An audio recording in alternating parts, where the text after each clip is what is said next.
اب آپ جو بتا رہے ہیں آپ نے کتابیں لکھی ہیں اور جس طریقے سے آپ لکھتے ہیں آپ ہر وقت ہی لکھتے رہتے ہیں؟ نہیں ہر وقت نہیں لکھتا رہتا, بس دماغ چلتا رہتا ہے. دماغ چلتا رہتا ہے نا, ہر وقت مصروف رہتے ہیں. آپ ٹریننگز بھی کراتے ہیں, ویڈیوز بھی بناتے ہیں, اپنا چینل بھی چلاتے ہیں, تو مستقل طور پہ مصروف رہتے ہیں. تو ہفتے میں کتنے گھنٹے سوتے ہیں؟ اچھا میں مصروف نہیں رہتا. آپ نے ابھی تک مجھ سے ایک سوال نہیں کیا جو اکثر لوگ کرتے ہیں, تو میں خود سوال بتاتا ہوں کہ آپ مجھ سے سوال پوچھیں. لوگ مجھ سے سوال پوچھتے ہیں کہ جس مقام پر لوگوں کے نزدیک یہ کامیابی ہے, میرے نزدیک تو یہ سفر ہے نا, یہ میں جہاں پہ بیٹھا ہوں کچھ لوگوں کے لیے یہ کامیابی ہے, میرے نزدیک یہ سفر کا حصہ ہے. تو لوگ پوچھتے ہیں کہ آپ کی کامیابی کا راز کیا ہے, تو آپ یہ سوال آپ بھی پوچھیں. کیا راز ہے آپ کی کامیابی کا؟ میری کامیابی کا راز یہ ہے کہ میں کام نہیں کرتا. میں نے زندگی میں آج تک کام نہیں کیا. یہی وجہ ہے کہ آج میں آپ کے سامنے بیٹھا ہوں.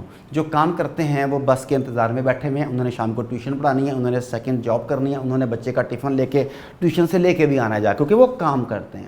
میں نے زندگی میں کام نہیں کیا. میں نے بتایا میں تو نہروں پہ نہاتا تھا, میں پتنگیاں اڑاتا تھا, میں کرکٹ کھیلتا تھا. جب میرے کیریئر کا پروفیشنل کیریئر کا آغاز ہوا تو وہ بطور پروفیشنل فائٹر کے ہوا. آپ لوگ جو مقابلے دیکھا کرتے ہیں میں نے وہ سچ مچ کے لڑے ہوئے ہیں. میری کمائی خون پسینے کی کمائی ہے, جس میں خون دوسروں کا ہوتا تھا, پسینہ میرا ہوتا تھا.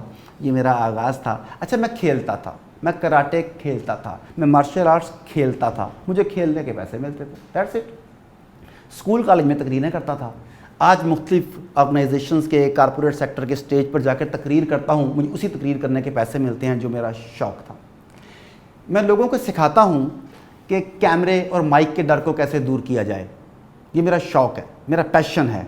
اور اس وقت بھی میں کیمرے لائٹس ان سب کے سامنے بیٹھا ہوں, اپنے شوق کی خاطر بیٹھا ہوا ہوں. مجھے اور کسی قسم کا کوئی مینٹل بیریئر ہے, آپ نے اس مینٹل بیریئر کو ہٹایا تو آپ نے مینٹل بیریئر میرا پیشن ہے نا. دیکھیں میں تو وہ کرتا ہوں جس میں مجھے مزہ آتا ہے, تو اگر ساتھ پیسے مل رہے ہیں تو اللہ تعالیٰ کی مہربانی ہے. یہ تو ٹھیک ہے کہ جو آپ کو مزہ آتا ہے وہ کرتے ہیں. گر تو بتائیں کہ آپ کچھ نہیں کرتے اور پیسے بھی کماتے. دیکھیں گر یہی ہے کہ میں کام نہیں کرتا. دیکھیں ایک سوال ہے میرا آپ سے, آپ کبھی گراؤنڈ گئے بچپن میں, لڑکپن میں گئے ہوں؟ اچھا جب ہم گراؤنڈ جاتے تھے کھیلنے, جو بھی آپ کو پسندیدہ کھیل تھا, ہمیں گرمی نہیں لگتی تھی, ہمیں سردی نہیں لگتی تھی, ہمیں بھوک نہیں لگتی تھی, ہمیں پیاس نہیں لگتی تھی, ہمیں گھر والوں کی ڈانٹ اثر انداز نہیں ہوتی تھی ہمارے پر. ماں باپ کتنے میں عزیز ہوتے ہیں. روز وہ کہتے تھے مغرب سے لیٹ نہیں ہونا, ہم پھر لیٹ ہو جاتے تھے. پھر اچھی خاصی ڈانٹ پڑتی تھی کہ کل سے ایسا نہیں ہونا, اور کل پھر لیٹ ہو جاتے تھے. کیوں؟ ہمیں اس سے محبت تھی, اس کھیل سے, اس گراؤنڈ سے. آج جب آپ زیادہ میچور ہیں, آپ کی انرجی زیادہ ہے, تجربہ زیادہ ہے, آج کیا ہوتا ہے, آج آپ کو کام کرتے ہوئے بھوک لگتی ہے, آج آپ کو کام کرتے ہوئے پیاس لگتی ہے, آج آپ کو کام کرتے ہوئے گرمی لگتی ہے, آج آپ کو کام کرتے ہوئے سردی لگتی ہے, آج کام کرتے ہوئے آپ فزیکل اور مینٹل دونوں طرح کی فٹیگ کا شکار ہو جاتے ہیں. آج لوگوں کی باتیں اثر انداز ہوتی ہیں, پہلے ماں باپ کی باتیں اثر انداز نہیں ہوتی تھیں. اور آج کیا ہوتا ہے آپ کے ساتھ, لوگوں نے کہا کہ یہ کیا کرنے لگ گیا, آج کا ٹرینڈ یہ نہیں ہے, نہیں آپ کو سوٹ نہیں کرتا یہ, آپ کچھ اور کریں. اور آج لوگوں کی باتیں, جو عام سے لوگ ہیں, ان کی باتیں آپ کی شخصیت, آپ کے موڈ اور آپ کے کیریئر پر اثر انداز ہوتی ہیں. اور کہاں ماں باپ کی باتیں بھی اثر انداز نہیں ہوتی تھیں. ریزن کیا ہے؟ You love that. تو سمپل سی بات ہے, کامیابی کا اصول ہے لو وٹ یو ڈو. اگر آپ کو اپنے کام سے محبت ہے تو پھر آپ کام نہیں کرتے, آپ محبت کر رہے ہیں. اور محبت کرنے والا کبھی سنا ہے کہ میں محبت کرتے کرتے تھک گیا ہوں؟ سو آپ اس پوائنٹ آف ویو پہ ہیں کہ پیشن اور پروفیشن جس کا ایک ہے وہ کامیاب ہو جائے گا. جی میں کہتا ہوں پروفیشن ہے یا نہیں, بھائی فالو یور پیشن. میں اپنے لیے یہ ہے. اچھا آپ پروفیشن کا نام ہی نہیں لیتے؟ دیکھیں جب جس فیلڈ میں ٹاپ پر ہوں, یہ سوسائٹی پے کرے گی. وہ لوگ جو احساس کمتری کا شکار ہیں کہ کاش ہم بھی پڑھے لکھے ہوتے, وہ آپ کا پوڈ کاسٹ دیکھ کے آج سے یہ چیز تو چھوڑ ہی دی کہ پڑھے لکھے ہوتے, اب صرف پیشن دیکھیں. دیکھیں ایک اور چیز ہے, پڑھ لکھے کی جو اپنے بات کی سے بھی سمجھیے گا, ہر دور میں ایجوکیشن کی ڈیفینیشن بدل جاتی ہے. اس دور میں جو ایجوکیشن کی, تعلیم یافتہ شخص کی ڈیفینیشن ہے, میں آپ کو بتا دیتا ہوں. وہ کہتے ہیں دا illiterate of 21st century will not be those who cannot read and write, but those who cannot learn, unlearn and relearn. میں ترجمہ بھی بتا دیتا ہوں. وہ کہتے ہیں کہ 21ویں صدی کا جاہل, illiterate, غیر تعلیم یافتہ, وہ نہیں جسے لکھنا اور پڑھنا نہیں آتا, بلکہ وہ ہے learn, unlearn and relearn, جو پرانے سیکھے ہوئے کو بھلا کے نیا سیکھنے پر آمادہ نہیں ہوتا, وہ جاہل ہے, وہ ان پڑھ ہے. ابھی ہم جو بات کر رہے ہیں, ہم نے کسی بلیک بورڈ کا, کسی وائٹ بورڈ کا, کسی سکرین کا سہارا نہیں, سوری سکرین تو لیا سہارا, باقی وہ جو کنونشنل میتھڈز ہیں ٹیچنگ کے, اس کا سہارا نہیں لیا. ایک آدمی اسے پڑھنا لکھنا نہیں بھی آتا, وہ آپ کی پوڈ کاسٹ سن رہا ہے, وہ سیکھ رہا ہے, وہ یہ سیکھے ہوئے کو آگے لوگوں میں ٹرانسفر کر سکتا ہے. تو آج سیکھنے کے، خود کو بدلنے کے، آگے جانے کے راستے بدل گئے ہیں، آپ کو اس راستے پہ قدم رکھنا ہے۔ ڈاکٹر صاحب ہم اپنے آپ کو بدلنا نہیں چاہتے، ہم کہتے ہیں ہم جیسے ہیں ٹھیک ہیں۔ زیادہ تر اکثریت کا انکلوڈنگ اس یہ ایٹیچیوڈ ہے کہ ہم اپنی جگہ ٹھیک ہیں، ہم نے اپنے آپ کو نہیں بدلنا۔ ہاں ہم دوسروں کو بدلنے کی پوری کوشش کرتے ہیں۔ دس از اے چوائس، میں نے آپ کو پہلے کہا تھا آرڈینری اور ایکسٹرا آرڈینری والے سوال میں کہ دس از اے چوائس۔ اب جو آپ نے کہا ہم بدلنا نہیں چاہتے، ہم کمفرٹ زون کو نہیں چھوڑنا چاہتے۔ آرڈینری اور ایکسٹرا آرڈینری کی بات آپ نے بھی کی، ابھی میرے منہ سے بھی نکل گئی یہی بات دوبارہ، تو میں اسے بھی تھوڑا سا ایلیبوریٹ کر دوں کہ دیکھیں آرڈینری اور ایکسٹرا آرڈینری میں صرف ایک فرق ہے، ایکسٹرا کا، اور وہ ایکسٹرا جب آپ ایکسٹرا ایڈ کرتے ہیں تو یو لیو ایکسٹرا آرڈینری۔ وہ سلیبس کی کتابیں پڑھتے تھے، میں نے سلیبس سے ہٹ کے بھی کچھ ایکسٹرا پڑھا۔ وہ 16 گھنٹے کام کرتے تھے، میں نے اس کے علاوہ 1 منٹ اور کام کیا۔ وہ روزانہ کی 10 کالز کرتے تھے، میں نے 11 کالیں کی۔ وہ 6 فالو اپ کرتے تھے بزنس پیپل، میں نے 7 کرنے شروع کر دیے۔ ایکسٹرا، جب آپ اپنی زندگی میں لفظ ایکسٹرا ایڈ کرتے ہیں تو پھر آپ آرڈینری سے ایکسٹرا آرڈینری بن جاتے ہیں۔ تو آج سے پہلے جو ہو چکا سو ہو چکا، آج طے کر لیجئے اس ورڈ ایکسٹرا کو اپنی زندگی میں ایڈ کریں تاکہ ایکسٹرا آرڈینری لائف جی سکیں۔ رشتوں میں، محبت میں، ایجوکیشن میں، بزنس میں، کیریئر میں ایکسٹرا ورڈ کو ایڈ کریں۔ ورڈ ایکسٹرا ایڈ کر لیں اور بس ٹھیک ہے، صرف ورڈ ایکسٹرا ایڈ کر لیں۔ ورڈ کے ساتھ عمل تو اس سے مشروط ہے نا، عمل کرنا ہے۔ پیشن کی بات ہوئی، پیشن پروفیشن ایک ٹریپ ہے یا فارمولہ ہے سکسیس کا؟ دیکھیں آرڈینری لائف اور ایکسٹرا آرڈینری لائف میں ایک فرق ہے۔ اگر آپ ایوریج زندگی جینا چاہتے ہیں، ایوریج زندگی، تو پھر آپ اپنے پروفیشن کو فالو کرتے ہیں، پیشن کو فالو نہیں کرتے۔ پھر آپ سوسائٹی کو بلیم کرتے ہیں کہ یہاں اپرچونیٹیز نہیں تھیں، پھر آپ ان چیزوں کو دیکھ رہے ہوتے ہیں نا۔ اچھا، ایکچولی آپ اپنے پیشن اور اپرچونیٹیز کا جب کمبینیشن بناتے ہیں تب آپ دیکھتے ہیں کہ ایکچولی مجھے کہاں ہونا چاہیے۔ ایک چھوٹی سی ایگزامپل دیتا ہوں، بلکہ 2-3 ایگزامپل دے دیتا ہوں۔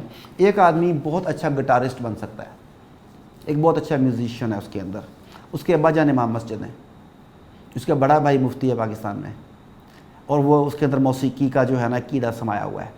اب اگر وہ اپنے پیشن کو لے کے چلے گا تو اسے اپنی فیملی کو، فیملی ویلیوز کو اور بے شمار چیزوں کو سیکریفائس کرنا پڑے گا۔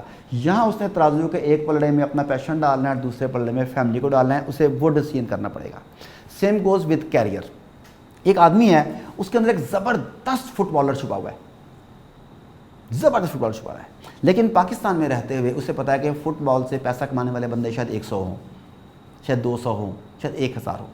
کیا میں اتنا ٹاپ کا پلیئر ہوں یا اتنی محنت کر کے وہاں تک پہنچ سکتا ہوں کہ ٹاپ 1000 میں چلا جاؤں، یا میں اسے بطور کھیل اڈاپٹ کروں اور روزی کمانے کے لیے کوئی اور رکھوں؟ فارمولہ کیا ہے؟ کیسے پتہ چلے گا کہ فٹ بالر میرے اندر چھپا ہوا ہے؟ تو آپ کے سکلز دیکھیں، جب آپ گراؤنڈ میں گئے ہیں آپ کو آپ کے سکلز بتا رہے ہیں، آپ کو انرجی بتا رہی ہے آپ کی۔ اگر آپ کے پاس فٹ بال ہے تو اس فٹ بال کا نام کیا ہے؟ اگر اس فٹ بال کا نام فٹ بال ہے تو you are just killing your time. میرے پاس اسلحہ ہے، گنز ہے میرے پاس، ہر گن کا ایک نام ہے۔ رسول پاک کے پاس جتنی تلواریں تھیں ہر تلوار کا ایک نام تھا، ان کے پاس جتنے گھوڑے ہیں ہر گھوڑے کا ایک نام ہے، ان کے پاس جتنے خنجر ہیں ہر خنجر کا ایک نام ہے۔ یہ اس کی محبت ہے سیدنا رسول کریم، جنہیں نبی السیف کہتے ہیں، تلواروں والے نبی۔ وجہ یہ ہے کہ تلواروں کو انہوں نے اولاد کی طرح رکھا ہوا تھا۔ تو اگر آپ جس کھیل میں ہیں، جس پروفیشن میں ہیں، اگر آپ کو اس کے ساتھ ایسا جنون ہے، ایسا جنون ہے، دیکھیں جب میں انٹر ہوا ہوں نا آپ کے اسٹوڈیو میں تو کارنر پہ ایک کتاب پڑھی ہوئی تھی سیدنا خالد بن ولید رضی اللہ تعالیٰ عنہ کے بارے میں، اور میں نے آپ کو بتایا کہ وہ میری تاریخ میں پیغمبروں کے علاوہ جو رول ماڈل شخصیات ہیں، ہی از ون آف دیم۔ جنگ موتا میں ایک دن میں ان کے ہاتھ سے 9 تلواریں ٹوٹتی ہیں۔ تلوار ٹیمپرڈ آئرن کی بنتی ہے، سٹینلیس اسٹیل ہوتا ہے، ٹیمپرڈ آئرن ہوتا ہے، اور بہت محنت ہوتی ہے تلوار پہ۔ تو وہ اس وارفتگی سے، اس جوا مردی سے، اس جوش سے لڑے کہ ایک دن میں 9 تلواریں ان کے ہاتھ سے ٹوٹیں، تو پھر بارگاہ رسالت سے انہیں سیف اللہ، اللہ کی تلوار کا لقب ملا ایک دن میں۔ سمجھیے گا، اب جس فیلڈ میں بھی آپ ہیں اور جس فیلڈ میں میرا بھی ہو رہا ہے اس وقت، آپ سوچئے کہ پوری زندگی میں اس فیلڈ میں جس میں آپ ہیں، وہ شوق جس کی آپ بات کر رہے ہیں، وہ پیشن جس کی آپ بات کر رہے ہیں، اس پیشن کے بارے میں نوٹس لیتے ہوئے کیا 9 رجسٹر بھر دیے ہیں آپ نے؟ کیا 9 قلم آپ کے ٹوٹ گئے ہیں لکھ لکھ کے؟ کیا اس جگہ پہ جاتے گاتے 9 جوتیاں آپ کی ٹوٹ گئی ہیں؟ وہ تو ایک دن میں 9 تلواریں توڑ بیٹھے تھے، سوارز ٹیمپرڈ آئرن کی۔ تو میں تو آرام دہ زندگی جی رہا ہوں، تو چلو میں جو سیکھ ہی رہا ہوں اس بارے میں سیکھتے سیکھتے 9 رجسٹر تو مجھے بھر لینے چاہیے تھے اب تک، کم از کم 9 قلم کی نبیں تو ٹوٹ جانی چاہیے تھی اب تک، اس بارے میں سیکھتے سیکھتے 9 جوتے تو گھس کے ٹوٹ جانے چاہیے تھے. اگر یہ نہیں ہوا it means this is not your passion. چلیں tell me, I fully agree with you, بہت زبردست طریقے سے آپ نے بات کی. اب ہم آتے ہیں 9 رجسٹر بھرنے پہ. کس کے اوپر؟ 9 رجسٹر آپ نے بھر لیے، آپ نے رجسٹر بہت زیادہ علم حاصل کر لیا آپ نے ڈیٹیل کام بہت زیادہ کر لیا. اب آپ چلے گئے اپنے پیشن اور پروفیشن میں ایگزیکیوشن پہ، اور ایگزیکیوشن پہ جب آپ جا رہے ہیں تو آپ پرفیکشنزم پہ جا رہے ہیں. ضروری نہیں ہے. دیکھیں پرفیکشنزم، پہلی بات یہ بڑا اچھا سوال ہے کہ پرفیکشنزم ڈزنٹ ایگزسٹ. جو چیز دنیا میں ایگزسٹ نہیں کرتی پتہ چلتا ہے جب آپ ناکام ہو جاتے ہیں. نہیں، ناکام نہ بھی ہوں. کچھ لوگوں کے لیے شاید میرا یہاں بیٹھنا ایک آئیڈیل پوزیشن ہو، ان کے نزدیک شاید میں ایک پرفیکٹ ایگزامپل ہوں بولنے کے لیے ان ٹاپکس کے اوپر، but I know this is not perfect, I made many mistakes. اچھا، پہلی بات اس بات کو میرا ویور آپ سب سمجھیے، پرفیکشنلزم جو ہے، پرفیکشن ہونا، یہ ایگزسٹ نہیں کرتا. اب کیسے نہیں کرتا؟ 30 سال ڈرائیونگ والوں کے ایکسیڈنٹ ہو جاتے ہیں، 40 سال کھانا پکانے والی عورتوں سے کھانا خراب ہو جاتا ہے، 40 سال ٹیلرنگ کرنے والوں سے غلط سوٹ کٹ جاتا ہے، یہ سب کچھ ہو جاتا ہے. پرفیکٹ آدمی کوئی نہیں ہوتا. اس بات کو جب تک آپ ذہن سے نکالیں گے نہیں اس وقت تک آپ اپنے آپ کو معاف نہیں کر سکیں گے. آدمی پرفیکٹ نہیں ہوتا، مگر آدمی 10 کاموں میں سے کوئی 5 کام 6 کام پرفیکٹ کر لیتا ہے. اس میں پرائرٹی ہے کہ یہ کام میں بہتر کر لیتا ہوں. Actually there is no perfection, actually improvement ہے، یہ کنٹینیوس امپروومنٹ، کہ یہ 10 کام ہے، یہ 2 بہتر کرتا ہوں، یہ 4 بہتر کرتا ہوں، اور ان 4 کو مزید بہتر کیا جا سکتا ہے. تو یہ لفظ ڈکشنری سے نکال بھی نہیں دیتے پرفیکشنزم؟ دیکھیں رٹا لگوایا جاتا ہے ہمیں. بیماریاں بھی تو کئی ڈکشنری میں موجود ہیں نا. بیماریوں کے نام پھر اس کی تعریف میں لکھ دیا جائے نا یہ ایگزسٹ نہیں کرتا. یہ بیماری ہے، یہ ایک بیماری ہے، سنڈروم. یس. جس طرح ڈفرینٹ بیماریاں موجود ہیں ڈکشنری میں بھی موجود ہیں، یہ بھی ایک بیماری ہے. کامیابی بھی ایک بیماری ہے یا یہ ریالٹی ہے، یہ ایگزسٹ کرتی ہے؟ کامیابی اللہ رب العزت کا ایک انعام ہے. دن میں 5 مرتبہ، درجنوں نہیں، سینکڑوں نہیں، ہزاروں نہیں، لاکھوں مقامات سے آواز آتی ہے come to success, come to success. مجھے عربی نہیں آتی، آپ بتائیں گے کیا کہتے ہیں کم ٹو سکسیس؟ حی علی الفلاح، حی علی الفلاح، حی علی الفلاح. کامیابی ایک اللہ تعالیٰ کی بلیسنگ ہے جو اللہ تعالیٰ مسلسل آپ کو یاد کراتا ہے کہ بھائی تم اس لیے آئے ہو اس دنیا میں، اور آپ کہتے ہو میں کر نہیں سکتا. سورہ 3 میں 1 نہیں 2 نہیں 3 نہیں 4 قسمیں اللہ کھاتا ہے. 3 کی، زیتون کی، مقدس پہاڑ کی، مقدس شہر کی. اللہ تعالیٰ ہے احسن الخالقین. وہ اپنی پروڈکٹ میرے اور آپ کے بارے میں کہتا ہے لقد خلقنا الانسان فی احسن تقویم. میں نے انسان کو بہترین توازن پر بنایا. کہ جو ہم قسمیں کھاتے ہیں نا، جانو تیری قسم، ماں کی تیری قسم، یہ جانو مانو کی قسم، ماں باپ کی قسم کوئی قسم نہیں ہوتی، قسم صرف اللہ کی ہوتی ہے. اور اللہ خود قسمیں کھا کے کہتا ہے کہ میں نے انسان کو بہترین توازن پر بنایا. انسان کیا کر سکتا ہے؟ میٹرک کر لے، بی اے کر لے، وہ کہتا ہے وَسَخَّرَ لَكُم مَا فِي السَّمَاوَاتِ وَمَا فِي الْأَرْضِ. زمین اور آسمان کی قوتوں کو انسان کے لیے مسخر کر دیا. اب اور آپ کو کیا چاہیے؟ احسن الخالقین گارنٹی دے رہا ہے. اچھا، فی الوقت یہ زمین اور آسمان کو جو مسخر کر رہا ہے نا، وہ یہ والی اذان نہیں سنتا، وہ کیا کر رہا ہے؟ مسلم نہیں ہے. نہیں، یہاں پہ ونس اگین جسٹ کلیئرٹی کریں کہ وہ مسلم نہیں ہے. میں بتاتا ہوں، میں ہر چیز انشاءاللہ جب تک یہاں بیٹھا ہوں آئی ول میک تھنگس کلیئر. جانے نہیں دینا ہم نے آپ کو. اچھا ٹھیک ہے، ایسا سنیے گا، سمجھیے گا. ایک غلط فہمی دور کر لیجئے. غلط فہمی یہ ہے کہ اللہ تعالیٰ رب المسلمین ہے. یہ غلطی ہے. اللہ تعالیٰ رب العالمین ہے. دنیا اللہ رب العزت کے قوانین کے مطابق چلتی ہے. جب ہم بچپن میں تھے تو سنا کرتے تھے کہ ایک پتا بھی اللہ کی مرضی کے بغیر نہیں ہل سکتا. میں سوچتا اتنا بڑا اللہ، اس کا کام یہ ہے کہ پتے تو ہل، تو نہ ہل، تو گرین ہو جا. مجھے چھوٹا سا تھا نا، سمجھ نہیں آتی تھی. جب بڑا ہوا تو پتہ چلا کہ جب یہ کہتے ہیں کہ ایک پتا بھی اللہ کی مرضی کے بغیر نہیں ہل سکتا، تو اس کا مطلب یہ ہے کہ اللہ تعالیٰ نے دنیا کا نظام چلانے کے لیے قوانین بنائے ہیں، اور ایک پتا بھی ان قوانین کی خلاف ورزی نہیں کر سکتا. ایکچولی اس کا مطلب یہ ہے.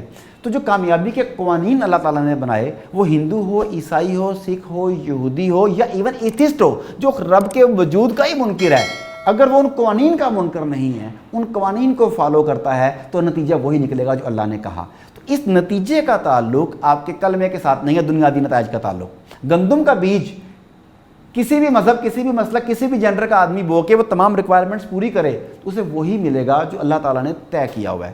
تو اللہ تعالیٰ رب العالمین ہے. بس اس بات کو سمجھیے گا.